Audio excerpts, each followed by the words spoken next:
semuanya, apa kabar? Balik lagi di channel aku Careless Suara. Dan hari ini aku mau bikin video yang cukup sering banget di request sama kalian, yaitu my productivity tips atau how I stay productive. Perlu di note kalau aku tuh cuman common people, so ini bener semuanya opini aku dan berdasarkan pengalaman aku. Dan of course as a normal human being, there are days dimana aku bener-bener jadi couch potato dan kayak ya udah nyantai aja karena we do need to take our breaks. Tapi untuk sehari-harinya aku biasanya melakukan tips-tips ini sih supaya lebih produktif, dan memang setelah aku coba lumayan mengubah banget hidup aku.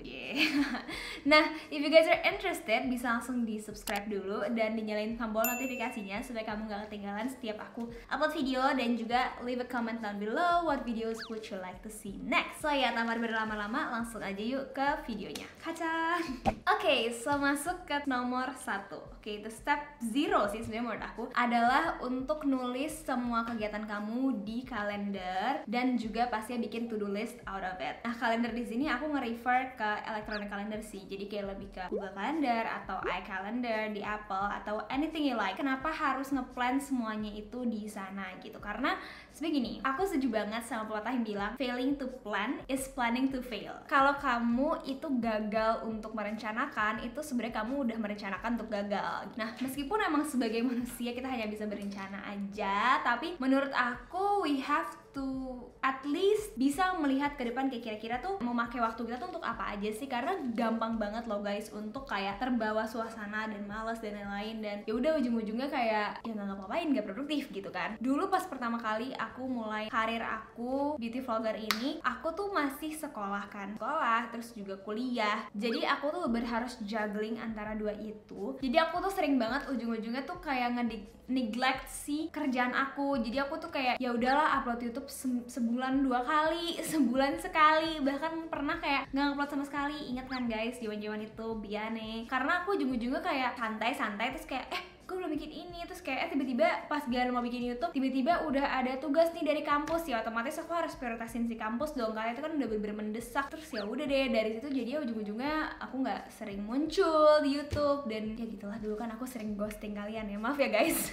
Nah, tapi lama-kelamaan, apalagi pas udah lulus, aku sadar bahwa sebenarnya semua itu bukan masalah nggak punya waktu sih guys, tapi lebih ke gimana sih kamu tuh menggunakan waktu kamu dengan bijak. Kita semua tuh punya 24 jam yang sama dalam setiap hari kita, tapi kenapa some people bisa mencapai banyak hal, bisa melakukan banyak hal, tapi ada juga yang malah kayak ya udah seharian bener-bener cuman leyeh, terus kayak at the end of the day merasa kayak bersalah, dan oh my god, it's an endless cycle banget. Kecuali hari-hari libur ya, ini aku ngomongin soal weekdays ya. Jadi aku mulai deh tuh pakai si iCalendar di HP. Dulu aku sebelum aku ada personal assistant, ya udah semua dari aku sendiri kan. Misalnya aku bikin janji atau apa, aku langsung masukin ke kalender gitu. Kayak ntar aku udah tahu nih besok-besoknya kayak kira-kira aku tuh harus ngapain aja gitu. Apalagi kan sekarang kan kita semuanya virtual gitu mostly. Jadi ya kayak kurang praktikal gitu loh pakai kalender yang ada di HP. Jadi lebih enak pakai Google Calendar karena dia itu bener-bener mengakomodasi berbagai macam task lah ya. Jadi kalau kalian mau ada acara, mau ada kerjaan, mau ada reminder, itu beda-beda, warnanya juga beda, bisa kalian custom, dan paling enak adalah kalian bisa share dengan orang lain, yang mana itu mempermudah juga karena dia udah otomatis akan ada kayak link Google Meet-nya kalau misalnya kalian mau video call gitu. Jadi ya udah aku simply taruh segalanya sedetail apapun di situ, dan itu bener-bener change my life banget. Dengan kalian pakai kalender, kalian tuh jadi tahu, kalian punya clear vision kira-kira tuh gimana sih minggu kalian seminggu ke depan, atau hari kalian besok atau bulan depan tuh kira-kira akan sepadat apa, akan sesantai apa. Kalian tuh jadi tahu kayak garis besarnya dulu. Nah, dari situ ada perharinya. Nanti kalian tuh develop lah to-do list yang mana bisa kalian bikin di handphone. Kalau misalnya nggak kayak gitu kan, to-do listnya tuh biasanya kita yaudah bikin to-do list aja, tapi kayak kita tuh nggak tahu kayak deadline-nya dan lain-lain, dan kayak nggak terorganisir gitu loh. Dan one thing to note banget adalah it's not all about you doang. Kenapa sih kamu tuh harus sedisiplin ini? Ini bukan cuma masalah diri kamu doang, tapi pekerjaan kamu ini dalam konteks pekerjaan itu tuh berkaitan juga sama orang lain gitu loh. Ngerti gak sih? Kayak kalau aku nih, aku kan content creator, aku tuh misalnya di konteks sama agency atau sama brand gitu. Kalau aku nggak submit si kerjaan itu dengan waktu yang sesuai dengan timelinenya, kasihan dong. Mereka udah siapin campaign dalam waktu tertentu, udah siapin brief, udah siapin apa, tapi gue nya malah lelet gitu. Ngerti gak sih? Gue malah telat.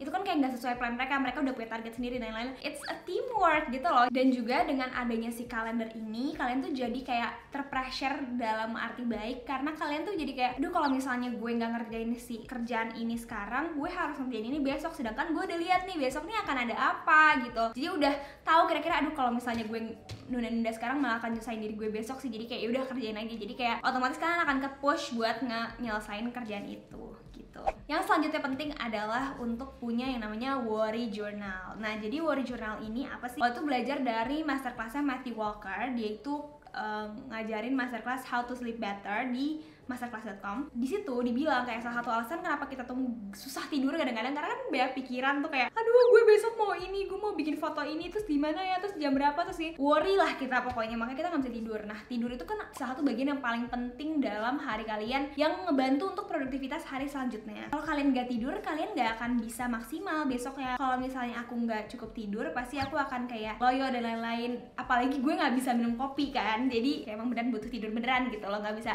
dipalsuin gitu istirahatnya. Terus ya udahlah, intinya aku tuh ngerasa waktu itu sempet kayak, kok gue kalau tidur susah banget ya. Nonton kelas itu bikin worry journal, dan ternyata bener, kayak ketika kita udah nulisin semua worry kita, kan kadang tuh kita pikirin terus karena kita takut lupa gitu. Tapi ini bukan hal yang bisa dimasukin ke kalender, ini hal yang perintilan gitu lah. Udah tulis aja di worry journal itu sebelum tidur, terus ya udah deh, nanti kamu bisa kayak lega gitu, jadi kayak udah aman lah, gue nggak akan lupa. Terus udah besok pagi kamu bisa baca lagi kalau misalnya kamu butuh sesuatu yang kira-kira kamu semalam gue kayak kepikiran apa ya gitu, terus udah lihat lagi gitu, dan tidurnya juga jauh lebih santai gitu. Tapi aku nggak tiap hari sih bikin ini, karena kalau misalnya hari-hari aku udah capek banget, udah ngantuk, ya udah aku tidur aja. Tapi kalau misalnya kayak kepikiran, ya udah baru aku tulis. It's a good way to let it off your head supaya kamu bisa rest dengan nyaman gitu. Jujur awalnya aku kira juga kayak hahaha apaan sih nggak jelas worry journal. Terus I tried it and then it works. Hahaha. Jokes on you Kiara, jokes on you. Terus selanjutnya adalah to have a solid morning routine. Nah, kenapa sih harus solid Kiara? Kenapa nggak bebas aja tiap hari mau ngapain? I mean you can. Tapi kalau kita mau ngomongin how to be more productive, kamu tuh harus punya yang solid, karena dengan demikian kamu tuh akan nge-train badan dan pikiran kamu. At least ini di aku pribadi, aku rasa gitu. Kalau misalnya udah ajak gitu kayak gue hari ini mau ngapain udah jelas, itu tuh bakal kayak, oh ya terbiasa nih kalau abis ini gue gini, abis ini gue gini gitu. Bukan berarti kamu harus kaku, tapi at least kamu tuh udah tahu kayak what you're doing and what you're supposed to do. Dan bener kata pepatah consistency is key. Pepatah siapa? Karena kalau misalnya aku pribadi dulu sebelum aku punya morning routine yang jelas, aku tuh kayak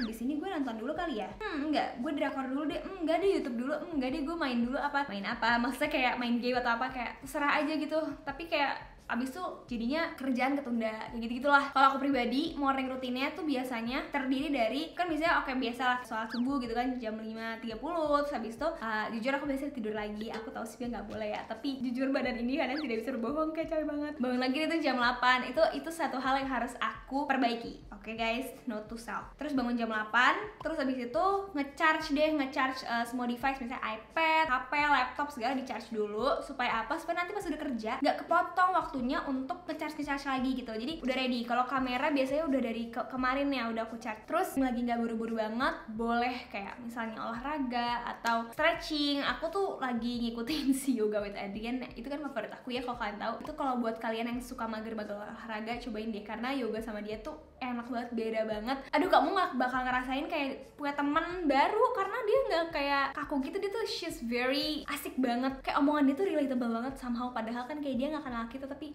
aduh ngena banget deh. Dan gerakannya juga mantep, dalam artian kayak nggak begitu yang fancy tapi berasa loh keringetannya. Dan aku emang cocoknya yoga karena aku tuh gampang pusing kalau misalnya lompat-lompat dan cepet-cepet gitu. Habis itu aku, kalaupun aku yoga, aku di perut kosong. Jadi karena kalau paling minum air putih sama madu aja. Terus bikin sarapan. Nah, ini sarapannya bisa bikin atau ya makan sarapan aja sih intinya. Terserah kalian gimana, as simple as that. Tapi kalau aku pribadi, intinya aku nggak skip breakfast. Terus selanjutnya biasanya aku abis sarapan, aku minum madu sama aku minum vitamin C. Habis itu kalau misalnya masih sempat, masih ada waktu, aku bakal berjemur, biasanya kayak 15 menit gitu. Tapi ini jujur aku udah jarang, tapi sekarang lagi mau mulai rajin lagi. Terus habis itu siapin workspace, siapin device-nya. Nah, terus aku mandi. Jadi kenapa harus mandi? Ini jujur dulu aku sering banget skip ya. Karena dulu kan kayak bodo amat lah, nggak penting gitu kan, kayaknya nggak kelihatan juga, nggak ketemu siapa-siapa juga, jorok. Karena ternyata itu tuh adalah step yang transformatif banget. Jadi dari kalian masih kayak setengah ngantuk terus jadi kayak manusia seutuhnya tuh in a blink of an eye kalau mandi. I know it's very annoying, kayak harus kena air pagi-pagi, tapi kayak cobain deh kalau misalnya kamu rasa kayak kok gue kayaknya kayak kurang boost of energy ya, cuma mandi aja dulu guys. Dan keramas, karena rambut lepek itu ngeganggu loh, bikin pusing loh, beneran deh, percaya nggak percaya. Aku kalau misalnya rambut gak keramas 2 hari aja udah deh, pusing kepala, jadi baunya berat deh. Pas udah keramas kayak enteng banget, langsung kayak fresh lagi. Ini hal-hal kecil kayak gini menurut aku kayak mungkin kelihatannya kayak sound stupid, tapi it works loh, percaya nggak percaya. Terus selanjutnya setelah mandi pastinya I have to do my skincare routine. Ini udah staple sih dari dulu. Aku tuh kalau ngevlog juga kalian lihat sendiri, aku selalu skincarean pagi-pagi karena ini udah rutinitas yang nggak bisa di take out, karena selain kulit aku butuh, tapi badan aku dan pikiran aku juga butuh, karena itu tuh kayak menjadi kayak permulaan dari semua pekerjaan aku, dimana setiap aku selesai skincarean barulah aku merasa kayak seutuhnya gitu, apalagi udah mandi kan, jadi kayak udah kayak ready to go gitu, kayak udah mau pergi lah rasanya, tapi kan ya udah buat kerja aja gitu. So after cleansing, ini udah kering kan muka aku pakai toner, dan aku lagi suka banget sama Hairbetus Skin Tonic dari Studio Tropic. This is the first local toner yang ada mugwort-nya. Mugwort itu kan kandungan skincare udah terkenal banget dari Korea. Dia itu very calming, apalagi buat aku yang berjerawat, itu bener-bener ngebantu buat memperbaiki skin barrier aku. It's high in antioxidant, it is anti-inflammatory. Si tekstur tonernya guys, dia tuh kayak essence, jadi dia tuh bukan toner biasa karena dia konsentrasi bahan aktifnya itu tinggi dan memang teksturnya tuh lebih kental. So it's like a toner and essence in one bottle. Jadi aku suka banget, ini bikin ringkas banget. Dan yang aku suka banget juga adalah meskipun dia teksturnya agak, it has a slip to it, dia ada kayak rasa licin-nih, jadi bukan air doang. Aku ngerasa ini tuh sama sekali nggak nge-clog pori-pori aku, karena biasanya tuh aku suka agak hati-hati banget kalau pakai hydrating toner or something, karena aku takut banget bikin pori-poriku tuh tersumbat. Tapi ini enggak, dan yang aku rasain setelah pakai tuh kayak oh my god, bener-bener langsung lembab lembut. Selain mugwort, it also contains cica, Centella asiatica, yang we all know is very good for our acne prone skin atau kulit yang lagi ngamuk aja in general. Terus dia juga mengandung black cumin seed atau habatus sauda, yang mana itu juga bagus banget buat menenangkan kulit. Terus kenapa ini tuh beda sama toner biasa? Aku merasanya dia itu kalau habis pakai dia, itu tuh skincare selanjutnya tuh jadi jauh lebih mantul hasilnya, karena ternyata memang dia tuh ada si super sponge mode-nya itu. Jadi dia bisa mengaktifkan super sponge mode. Jadi pas habis dipakai tuh dia bakal bikin skincare selanjutnya tuh kayak keserap gitu loh guys. Kalau aku pribadi sih ngerasanya dia emang ngebantu buat menenangkan kemerahan, apalagi kalau misalnya gini yang jerawat. Ini emang dibuat buat ini sih guys, buat acne prone skin yang kayak it's totally me. Dan aku ngerasa emang kalau misalnya pakai dia, jerawat yang kayak lagi mau jadi atau gimana itu jadi jauh lebih kalem ya. Dan yang aku suka banget is 0% alkohol, dia juga paraben free, dermatologically tested, dan pasti udah BPOM. Nah tapi buat temen-temen yang mungkin di sini kayak tapi gue lebih ke dry skin sih Kiara, don't worry, mereka juga punya skin tonic yang buat dry skin. Ini Probiome, mama aku pribadi yang pakai karena she has a very dry skin, dan ini tuh dia very plumping for very dehydrated skin. Jadi emang aku pernah coba juga di aku, waktu itu sempat agak kering gara-gara over exfoliate, dan dia itu langsung kayak kulit kalian kayak langsung kayak pakai moisturizer berlayer-layer, karena bener-bener langsung kayak lembab banget hasilnya. Ini kayak kalau ini lebih cair sih guys, kayak susu ya bentukannya, tapi ini kamu pakai sedikit aja udah langsung bener kayak kelihatan ada glossy gitu loh. Jadi kalau kamu dry skin, you might want to try this. Aku pun yang oil combination skin, kalau misalnya lagi agak kering, ada area yang kering, aku bisa pakai ini gitu. Ini juga sama, very gentle, dia ada Bifida Lactoprobiotics, PGA, Quadruple HA, Crystal Ice Plant, dan juga collagen. So you might want to try this one too. So the skin tonics ini tuh kayak welcome drink buat kulit kamu. Kamu bisa pakai di step pertama skincare setelah kalian cuci muka. Nanti setelahnya skincare setelahnya bakal terserap jadi jauh lebih bagus karena kulitnya udah lebih kenyal dan lebih siap untuk pakai skincare sesudahnya. Proudly local guys, love it. Terus setelah pakai toner, aku baru pakai serum. Seal everything with moisturizer.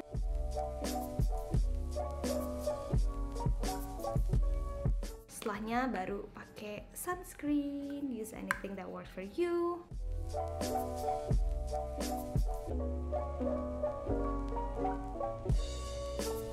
I guess that is my morning skincare routine for today. Let's go and do something else. Habis itu pilih outfit. Nah ini this is the fun part. Karena menurut aku apa ya, kayak baju itu tuh ngebantu banget buat ngeset mood kamu. Ada berapa orang yang suka misalnya pakai parfum buat ngeset moodnya, kayak mau pakai parfum yang apa hari ini itu tergantung sama moodnya. Kalau aku tuh baju. Jadi kalau I'm feeling fancy, I'm feeling simple, lagi mau Korean look, gue harus dress up lah kalau lagi mau kerja gitu, karena it really helps untuk nge-trick otak kita seenggaknya kayak oke, hari ini kamu tuh ada doing something loh, kamu nggak cuma layah-layah di rumah, jadi kamu harus siap-siap gitu. Ya kalau kamu bisa-bisa aja pakai baju oblong dan celana tidur dan tetap produktif banget tiap hari, go for it. Gue juga mau aja kayak gitu, tapi kalau aku nggak sih, aku harus at least kayak bersih-bersih, rapi-rapi gitu. Terus selanjutnya tips dari aku adalah harus punya dedicated workspace nih guys. Jadi ini hal yang dulu aku salah banget. Dulu tuh aku seperti yang aku bilang, dulu kan aku masih kayak sambil sekolah dan lain-lain, jadi aku tuh nggak fokus lah ya kerjanya. Gue kalau bikin video itu tuh nomaden, jadi pindah-pindah guys, kayak dari tempat ini tempat itu. Tiap mau bikin video tuh harus pasang ring light, harus aduh ribet banget ngeditnya di mana-mana, di meja makan di mana, dan itu tuh ternyata kurang baik kalau misalnya kalian mau yang super produktif, karena kalian tuh harusnya punya emang satu corner, satu tempat lah dimana kalian tuh emang khusus buat kerja. Jadi kalau kalian di tempat itu kalian nggak lele, nggak apa-apa, kalian kerja, dan kalau kalian di tempat lain kalian nggak kerja, ngerti gak sih? Jadi lagi-lagi untuk nge-train diri kalian supaya kayak tahu oh ini saatnya gue kerja, ini saatnya gue nggak kerja. Dan emang terbukti setelah aku punya ruangan untuk bekerja gitu, untuk khusus untuk studio, untuk ngedit dan lain-lain, itu ini banget sih, kayak ngaruh banget sih. Jadi kayak aku tuh kalau misalnya kesini nih ke ruangan ini, aku tuh rasanya ya udah gue mau harus I have to produce something dan harus melakukan sesuatu yang produktif gitu. Dan bawaannya kayak kalau mau nyantai-nyantai tuh kalau di weekdays juga nggak kepengen, karena aku tahu kayak oh kayak gue udah moodnya nih, udah mau kerja nih gitu. Jadi it really helps sih menurut aku. Nggak mesti sih kalian tuh kayak punya meja kerja yang kayak terlalu workspace yang heboh yang gimana-gimana. Enggak, you don't need it. Maksud aku sesimpel ini, nggak mesti kerja doang ya, study space juga menurut aku penting. Yang penting tuh punya satu tempat yang udah pakem buat kegiatan itu gitu loh. Jadi nggak dicampur-campur. Kalau kalian misalnya kerja dan belajar misalnya di ruang tamu, di ruang makan, sambil ada orang makan, sambil nonton TV, it kind of distracts you, ya nggak sih? Kayak jadi tuh otak kalian tuh kebelah, kayak ini mau makan atau mau belajar, ini mau nonton apa mau kerja, kayak gitu. Jadi kita mau mengurangi distraksi-distraksi itulah. Kalau aku sih gitu. Dan yang terpenting juga adalah untuk selalu keep your space clean, karena ini salah satu orang yang menginspirasi aku untuk selalu bersih-bersih itu adalah ini sih, si channel YouTube Hack Rendal. Itu bikin aku sadar banget bahwa kayak ampun, bersih-bersih itu penting banget ya gitu. Karena clear space, clear mind, as cheesy as it sounds, true. Aku sekarang nggak bisa kalau misalnya lihat ada barang yang nggak di tempatnya di studio aku gitu. Jadi kayak berantakan dan jadi males. Jadi harus bener-bener bersih, dan selain itu juga hygiene sih guys, harus bener-bener bersih gitu. Cobain deh, sesimpel rapiin meja belajar kalian. Cobain dulu kalau misalnya belum pernah, rapiin, terus buang-buangin yang gak penting, hal-hal yang gak seharusnya di situ di take out. Pokoknya bikin sebersih mungkin, rapi mungkin, dan seminimal mungkin. Bener-bener apapun yang gak penting, yang perintilan, yang kayak aduh ini ada kenang-kenangannya tapi ini sebenarnya nggak berfungsi nih di sini, nggak ada fungsinya, take out gitu. Karena kamu bakal ngerasain banget kalau udah bersih itu kayak wah, enteng semua kelihatannya, jadi kayak ringan gitu kepala. Cobain aja. Yang selanjutnya adalah matiin notifikasi sosmed ketika lagi kerja. Nah ini sebenarnya aku udah dari lama sih, aku tuh matiin notif Instagram aku. Don't get me wrong, aku tetap buka Instagram pastinya sering ya, karena itu kerjaan aku di situ. Cuman aku matiin notifnya karena aku sadar banget bahwa notif Instagram itu sering banget masuk kan, karena kita emang kebanyakan dari kita aktif di Instagram. Jadi aku matiin supaya aku nggak ke distract nih, dikit-dikit misalnya ada DM atau ada mention atau ada komen, kan kayak itu mengganggu ya kalau misalnya lagi melakukan hal lain tuh, jadi kayak pengen buka terus dan ujung-ujungnya kita stay di sana karena kita scrolling gitu. Jadi itu matiin sih kalau kataku. Terus juga email tuh juga lumayan bikin distracted banget kalau menurut aku. Saya lagi syuting nih, terus itu ada email, aduh jadi mikir kayak oh terus gue mau balas ini ya, balas itu, balas itu. Jadi kayak nggak 100% gitu loh ngerjain pekerjaan yang sebelumnya lagi dilakukan, dan itu tuh sayang banget menurut aku. Makanya kalau untuk email sendiri, sebelum aku ada asisten, aku dulu ini sih kayak set waktu misalnya pagi sama sore gitu, 1 jam atau setengah jam buat cek-cekin email dan balas-balasin. Di luar dari itu nggak aku buka. Kalau misalnya emang sesuatu yang urgent banget pasti orang itu akan nelfon sih. Kalau notifikasi aku yang ngasih nyala tuh yaitu sih paling WhatsApp, Line, itu aja buat emang ngomong-ngomong orang. Itu pun kalau aku lagi kerja yang bener-bener kayak aku butuh ada deadline banget nih, udah deket banget, aku bakal matiin notifikasinya dan aku jauh-jauhin sih HP-nya dari aku. Aku pribadi bahkan aku selalu ini do not disturb mode, jadi nggak akan bunyi dan nggak akan getar, dan itu bener helpful banget, bisa dicoba ya. Tips selanjutnya yang cukup penting juga adalah fokus ke apa yang ada di depan mata kamu. Aku tahu sih rasanya kayak kadang tuh tempting banget untuk kayak lagi ngerjain A nih, terus kayak kepikiran besok gue mau ngerjain si B kayak gimana ya, besok gue mau ngerjain si C kayak gimana ya. I know how tempting it is to do that, tapi jangan deh, karena kalau menurut aku pribadi kalau kayak gitu tuh kalian jadinya tuh nggak 100% gitu loh ngerjain suatu hal itu, dan jadinya sayang karena kualitasnya nggak akan semaksimal yang seharusnya. Paham nggak maksud aku? Harusnya kalian ngerjainnya ngasih effortnya tuh 100, karena kebagi-bagi jadi cuman kayak 70 kan, jadi kayak sayang gitu kan. Harusnya kualitasnya lebih bagus outputnya kalau misalnya kalian tuh berfokus gitu. Dan juga ini penting banget, jangan sambil nyalain video kalau lagi kerja, baik itu TV, baik itu YouTube, baik itu apapun. Menurut aku kalau video tuh udah terlalu distracting banget, karena yang ke distract tuh bukan cuma kuping kalian tapi mata kalian juga. Dan kalau kita kerja kan mostly kan kita pasti kayak lihat sini, kayak misalnya lihat sekitar gitu. Nah kalau situ ada Park Seo Joon di TV ya saya akan lihat kayak gini terus gitu kayak gitu kan. Jadi bisa tolong dimatiin dulu TV-nya dan videonya dan laptopnya, fokus dulu kerjain. Kalau musik menurut aku nggak apa-apa sih kalau musik, karena itu cuman kayak buat biar nggak bosan kali ya. Kalau musik aku juga sering sih, kadang aku juga nyalain podcast. Tips selanjutnya adalah be disciplined with your time. Jadi kamu tuh perlu mendedikasikan waktu untuk setiap hal. Menurut aku kalau misalnya kamu mau produktif, kamu tuh juga harus disiplin sama pembagian waktunya. Jadi kayak aku nih, aku kan kerjaannya tuh bukan yang kayak kantoran yang emang udah ada pembagian waktu dari seseorang gitu. Aku tuh sebenarnya bisa fleksibel, tapi kalau di aku pribadi setelah aku coba fleksibel kayak gitu, aku nggak produktif guys jadinya, karena aku jadinya mau ngulur-ngulur waktu gitu loh. Dan ternyata lebih efektif kalau aku ya udah aku set sendiri nih buat aku, kayak oh ya waktu kerja aku tuh berapa jam sih sehari. Misalnya kayak aku pribadi jam 9 sampai jam 5 sore. Jadi udah setelah jam 5 kalau emang udah gak ada kerjaan, aku nggak membuka-buka kerjaan, meskipun bisa kalau aku mau misalnya nyicil buat yang besok atau gimana, tapi enggak, karena menurut aku ya udah energi aku buat hari itu udah segitu aja, jangan dipaksa dipush buat ngerjain yang besoknya, karena itu tuh bakal lagi-lagi mengurangi kualitas dari kerjaannya, dari outputnya. Dulu tuh aku kalau misalnya nggak ada kayak time blocking yang jelas, kayak nggak disiplin, kayak oke ini waktu kerja gue jam segini sampai jam segini, aku bakal seenaknya kayak jam 11 atau misalnya jam 2 kayak pengen nonton drama gitu, terus kayak yaudah gue nonton, terus ujung-ujungnya ada kerjaannya belum selesai, kayak akhirnya mundur itu kayak gitu. Jadi seenak-enaknya dan kayak jadinya ujung-ujungnya nggak produktif dong gitu. Tiap orang punya ininya sendiri sih sebenarnya, punya waktu-waktu produktifnya sendiri. Itu kamu harus tahu juga, karena kalau aku pribadi yang malamnya tuh bisa nyantai, karena kalau malam tuh udah aku kayak moodnya udah ya udah buat istirahat gitu loh. Jadi kalau aku nggak mau kerja malam-malam kalau bisa gitu. Ada orang yang emang bisa ngalong, jadi kayak justru produktifnya malam. Nah itu terserah kalian sih, cuman kalau ini dari perspektif aku yang emang lebih suka kerja di daylight. Dan kalau udah jamnya istirahat ya kamu istirahat gitu. Jadi kayak tadi aku bilang, kalau misalnya dari jam maghrib aku udah free, udah jangan pegang-pegang kerjaan lagi, nggak usah dicari-cari lagi. Nggak apa-apa banget sih kalau emang kamu masih ada energi, cuman kalau misalnya aku pribadi kalau emang nggak deadline banget sih aku nggak mau, karena jadinya tuh mengganggu pace yang udah aku buat gitu loh. Yang selanjutnya yang penting banget adalah give yourself a break and always be mindful. Biasanya kalau setiap aku habis kerjain suatu kerjaan kayak 1 jam itu, aku ambil 10 menit break lah, kayak nyemil kayak atau pokoknya yang selain kerjaan itu. Kalau jam-jam makan ya udah makan, jadi misalnya jam 12 gitu kan, ya udah makan, sarapan makan, ya udah jadi kayak orang kalau di sekolah aja gitu loh, ngerti gak sih? Karena dengan kayak gitu tuh kalian jadi lebih jelas pembagian waktunya lagi-lagi, dan ujung-ujungnya tuh jadi kayak lebih disiplin juga kan. Jadi kalau lagi makan, aku nggak bawa kerjaan aku ke makanannya, atau nggak bawa makananku ke kerjaan aku, jadi makan aja gitu. Karena kalau misalnya digabung-gabung tuh nanti jadi makannya nggak mindful, terus juga kerjanya juga nggak maksimal gitu. Baik lagi sih, kalau aku sekarang udah nggak begitu suka multitasking gitu. The last one adalah ya always give your best aja sih, karena menurut aku